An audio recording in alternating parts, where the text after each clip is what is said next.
The slap came so fast it didn't even register until the sting hit her cheek. Naomi Carter froze, clutching her 3-month-old daughter tighter to her chest as the flight attendant hissed through clenched teeth. "Women like you belong in the bathroom." The entire row went silent. Passengers staring wide-eyed, phones lifting discreetly. Naomi's heart pounded as shame washed over her, tears blurring her vision, but she held her baby close. She had been quietly breastfeeding under a thin cover, trying to soothe her crying infant after a 2-hour delay in a stifling cabin. She wasn't doing anything wrong, yet here she was, being humiliated in front of strangers. Her phone buzzed on the seat beside her. A message from her husband, Elias. "Surprise. Deal closed. We own North Star Airlines. Call when you land. Love you both." Naomi blinked at the words, stunned. Her husband had just bought the airline whose employee slapped her. For a moment she felt a flicker of relief, but it faded quickly. This wasn't about power. This was about respect, dignity, and the way people like her were treated when no one thought anyone was watching. That morning had started so differently. Naomi had been excited, nervous even. It was her first trip with baby Grace, flying from Charlotte to visit her parents in Los Angeles. As a pediatric surgeon, Naomi had spent her whole adult life caring for other people's kids while her own family waited for her attention. This trip was special, a chance for her parents to meet their first grandchild. She had packed carefully planned meticulously and even arrived at the airport 2 hours early. Grace slept peacefully in the carrier strapped to her chest as she navigated security like a pro diaper bag on one shoulder, small carry-on rolling behind her. People smiled at the sight of the tiny baby. Naomi smiled back, proud and happy, finally feeling like she had it all together. But that calm shattered as soon as the flight was delayed. The announcement came a mechanical issue would hold them at the gate. 15 minutes turned into an hour, then 2. The cabin grew warm and stuffy. Babies cried, passengers grumbled, and Grace, who had been such an angel, began to wail inconsolably. Naomi tried rocking her, humming softly, offering a pacifier. Nothing worked. With apologies to the people around her, she reached for her nursing cover, creating a small tent of privacy over her shoulder and chest. Grace latched on quickly, her cries fading to soft, rhythmic sucking. Relief washed over Naomi. That's when she heard the sharp click of heels coming down the aisle. The senior flight attendant, a tall, severe-looking woman with silver hair pulled into a bun so tight it seemed painful, stopped at Naomi's row. Her name tag read, Patricia. "Ma'am," Patricia's voice carried loud enough for half the cabin to hear, "you can't do that here." Naomi blinked. "Do what? Breastfeed? You'll need to take it to the lavatory or stop. There are men and children present." Patricia's lip curled slightly as if Naomi were committing some unspeakable act. Heat rushed to Naomi's face. "I'm covered," she said softly. "Federal law allows me to breastfeed anywhere I'm allowed to be." Patricia leaned closer, her voice dropping into a hiss meant only for Naomi. "I don't care what you people think you're entitled to. Take it to the bathroom or stop. Now." Naomi's heart hammered. "You people." The words weren't just rude, they dripped with something uglier, heavier. She looked around. A few passengers were watching, discomfort flickering in their expressions. "The bathroom is unsanitary," Naomi said calmly, her voice trembling only slightly. "Would you eat your lunch in there?" Patricia's eyes narrowed. "This is my aircraft. I decide what's appropriate." Naomi held her ground hand, cradling Grace's tiny head. "My baby is hungry. I'm not doing anything wrong." The slap came out of nowhere, sharp and loud.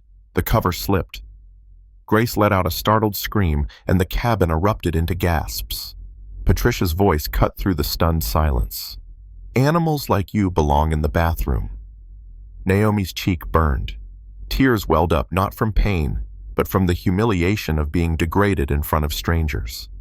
Someone across the aisle stood up, phone in hand. "I got it all on video. That's assault." Other passengers murmured in agreement, phones rising like shields. Patricia's expression hardened as she turned and marched toward the front of the plane.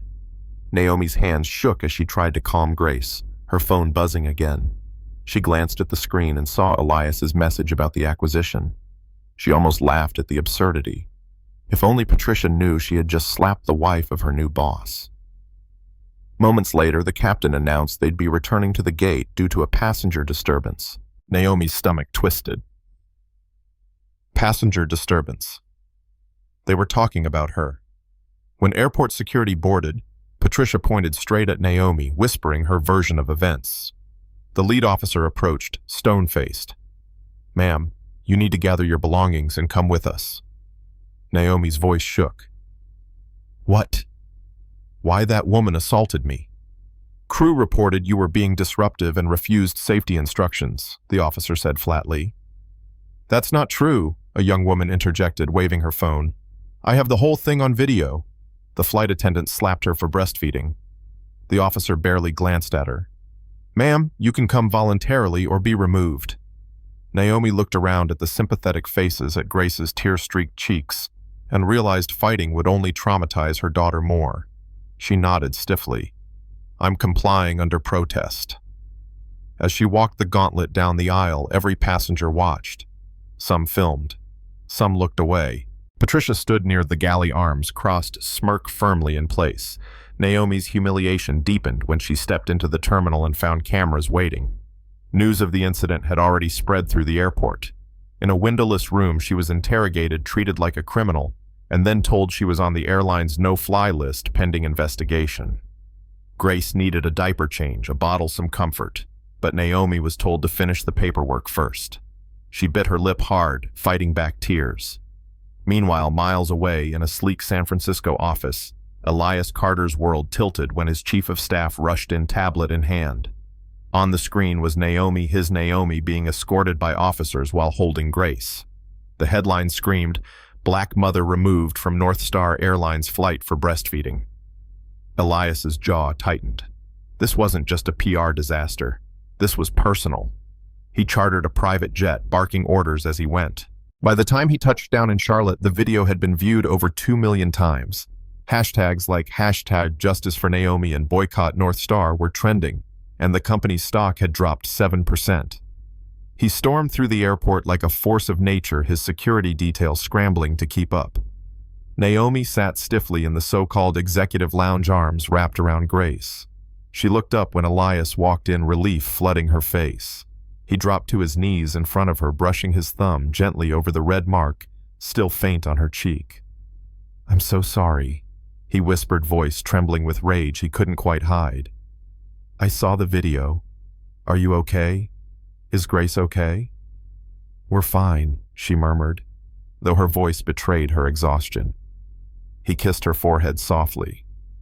"They're about to learn what consequences feel like."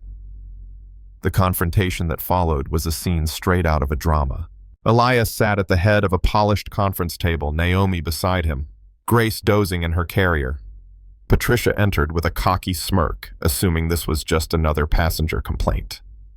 That smirk faded when Elias introduced himself as the new owner of North Star Airlines. "Let's watch the tape," he said coldly. The room fell silent as the video played Patricia's slap, echoing in the tense air.